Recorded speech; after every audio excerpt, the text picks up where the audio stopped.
एक बार एक व्यक्ति गौतम बुद्ध के पास आता है और वो व्यक्ति गौतम बुद्ध से कहता है कि बुद्ध, हम जो सोचते हैं हमारा शरीर और हमारा दिमाग वही काम करने लगता है और ऐसा कुछ भी नहीं होता है जो कि हम सोचते हैं और वो काम पूरा हो जाए। तब बुद्ध कहते हैं कि तुम जो सोचते हो, तुम जो करते हो और तुम जो नहीं करते हो वो तुम्हारे अंदर ही है। अगर तुम जो काम को सोचते हो सिर्फ सोच के ही छोड़ देते हो और सोचते हो कि वो काम पूरा हो जाएगा, तो ऐसा तो नहीं है। क्या तुम सोचोगे और वो काम पूरा हो जाएगा? उसके लिए हमें या फिर तुम्हें बहुत अधिक मेहनत करना पड़ेगा जिससे कि वो काम पूरा हो सके और तुम्हारा भी अच्छा हो सके। तब वो व्यक्ति कहते हैं कि बुद्ध, आप हमें ये बताइए कि जो हम सोचते हैं वो आखिर में हमारा शरीर कैसे कार्य करता है। तब बुद्ध कहते हैं कि हमें जो सोचते हैं और हम जो करते हैं वो हमारे शरीर से ही जुड़ा रहता है। हमारा दिमाग सोचता है और हमारा शरीर करता है। अगर हम कुछ न सोचे, सिर्फ सोए रहे, तो हमारा वो शरीर आराम में चले जाता है। अगर हम जागे हुए हैं और कुछ सोच रहे हैं, तब हमारा शरीर के दिमाग के साथ साथ शरीर भी बैठा नहीं रहता, वो भी कुछ न कुछ काम करते रहता है। तब वो व्यक्ति कहते हैं कि बुद्ध, आप हमें ये बताइए कि हमारा दिमाग में चल रहे हर चीज को हम कैसे कर सके।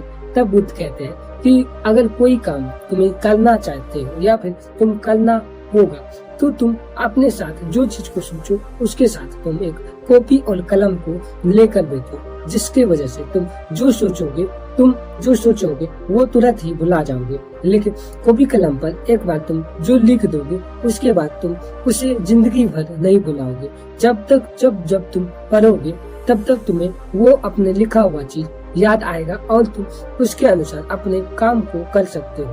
तब वो व्यक्ति कहते हैं कि बुद्ध, मैं तो आपकी बातों को समझ रहा हूँ, लेकिन वो चीज को लिख के छोड़ दूं, तब क्या वो चीज कंप्लीट हो जाएगा?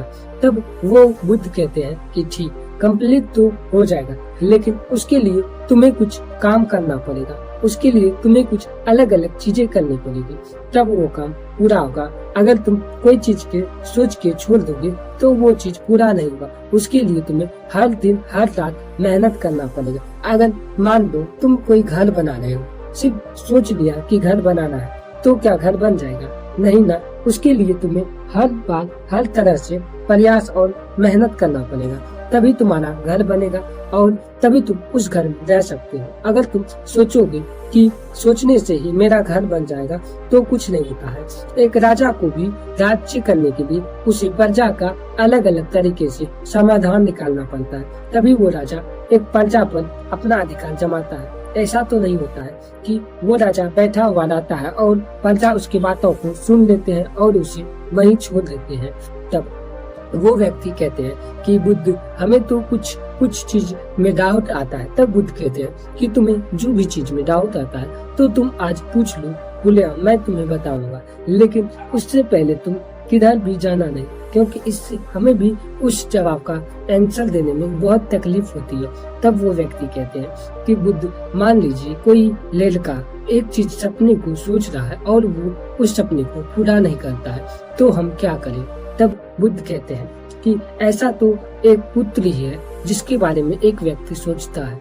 तब वो व्यक्ति कहते हैं, हाँ बुद्ध, हमारे पास एक पुत्र है, वो हमेशा दिन भर और रात में भी कभी कभी उसे देखते हैं, हमेशा आंख खोल के कुछ न कुछ सोचते रहता है, जिससे वो काम तो कुछ करता नहीं है, लेकिन वो हर बार हर चीज कुछ न कुछ सोचते रहता है। जब भी मैं उसके पास जाऊं तो पूछूं कि बेटा तुम क्या सोचते हो, तो वो कह देते हैं, पिताजी कुछ नहीं सोचता हूँ, आप चले जाइए, मैं कुछ देर में जाता हूँ। या फिर कभी कभी ऐसा भी होता है कि वो हमारे बातों को ही टाल देते हैं और कहते हैं कि मैं नहीं जाऊंगा, आपको जाना है तो जाओ। ऐसे में मैं अपने औलाद के लिए क्या करूं जिससे कि उसका सोचा हुआ काम को हमारी वजह से पूरा हो सके। तब बुद्ध कहते हैं कि ऐसा तभी संभव है जब तुम अपने औलाद से या फिर अपने पुत्री से दोस्ती की भावना से उससे मिलो और उसके समस्याओं का समाधान करो। तब वो आपके औलाद, आपके बेटे हमेशा अच्छे बात से ही, अच्छे अनुभव से आपको बताएंगे। नहीं तो ऐसे तुम धत्कार के बोलोगे कि क्या हुआ, सोते नहीं, तब तो वो कुछ नहीं बताएगा। तब वो व्यक्ति ये सुन के कहते हैं कि ठीक है बुद्ध, आज के बाद मैं अपने बच्चे पर ध्यान दूंगा और मैं अपने बच्चे को एक दोस्त की तरह रखूंगा। तब ये कहकर वो व्यक्ति चले जाते हैं। बुद्ध भी अपने ध्यान में लग जाता है। दोस्तों, आज का वीडियो यही है। अगर वीडियो अच्छा लगा हो तो लाइक कीजिएगा। अगर आप हमारे चैनल पर नए हैं तो चैनल को सब्सक्राइब कीजिएगा और बेल आइकन को दबाइएगा, जिससे आपको ऐसे ही नॉलेजदार स्टोरी सुनने के लिए मिलेंगे और आप हर दिन बेहतर को सुन सकते हैं।